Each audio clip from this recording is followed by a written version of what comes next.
All of his friends in Coconut Grove had gone to 10-speed bicycles, but Meadows thought that was absurd. He didn't race, and there wasn't a hill for 300 miles. 3 gears were enough.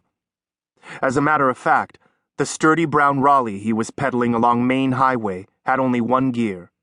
The other 2 had rusted to perdition long since. It was summer. One of those afternoons when the clouds build over the Everglades and march with thunder and drenching rain out to sea. The temperature stood at 88, the humidity even higher.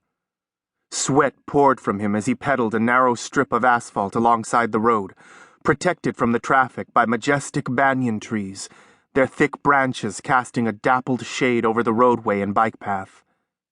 Lizards darted across the path. He heard the cry of a family of wild parrots that lived in an old royal palm near the bay. The hotter the better, as far as Chris Meadows was concerned. It was the time of the year when all the tourists went home and left Florida to the Floridians.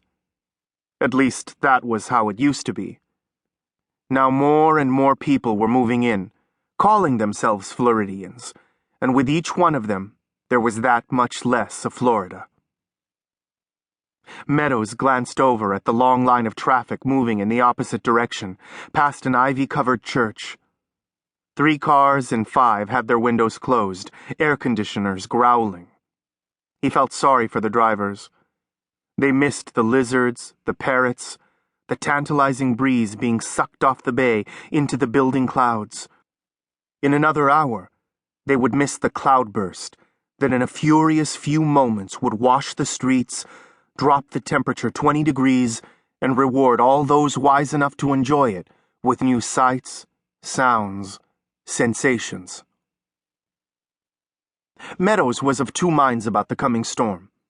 On the one hand, he could pedal home before it and watch from his porch with a shot of Jack Daniels as it beat on the bay, or he could take off his shirt and pedal home in the rain. Either would do. Indeed, it would not have been hard to please T. Christopher Meadows that afternoon. The hospital in New Mexico had been a tremendous tonic. He had done it for the cab fare, liking the idea of science cloaked in white adobe on the sere shank of a mountain. The hospital was for children, and Meadows had suffered it. Every block, every window, every angle. He had paced the hillsides around the growing structure, weighing, examining, analyzing. Then one day, he had walked no more. The building belonged. Even the sallow consulting architects who made their living designing hospitals had found no flaws.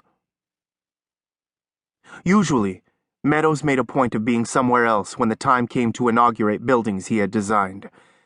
It was curiosity that had led him to break his own rule in New Mexico 2 days before. He had left room in the vaulted hospital lobby for a cross on the wall facing the wood-framed doorway.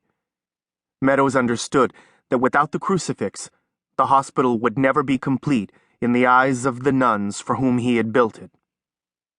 To carve their cross, the nuns had improbably picked a wispy kid, self-taught, thin as a reed and spacey as hell. Meadows wouldn't have hired him to chop firewood. Meadows had been wrong. He realized that the instant he had walked into the completed lobby. The boy had carved a breathtaking Christ, bony as himself, stretched in agony on the mahogany cross. The cross had seemed to envelop the lobby and everything in it. The anguished Christ had spoken more of forgiveness than of pain. Meadows had been astonished. And now, back home in Miami, the delight still warmed him. The business district of Coconut Grove slept in the afternoon sun. Few people walked the streets. Meadows passed a darkened theater, an empty park, an earnestly fashionable line of boutiques, of the sort that had made Coconut Grove so chic, Meadows was thinking about moving out. Meadows won an inviting smile from a jogger with whom he briefly shared the bike path.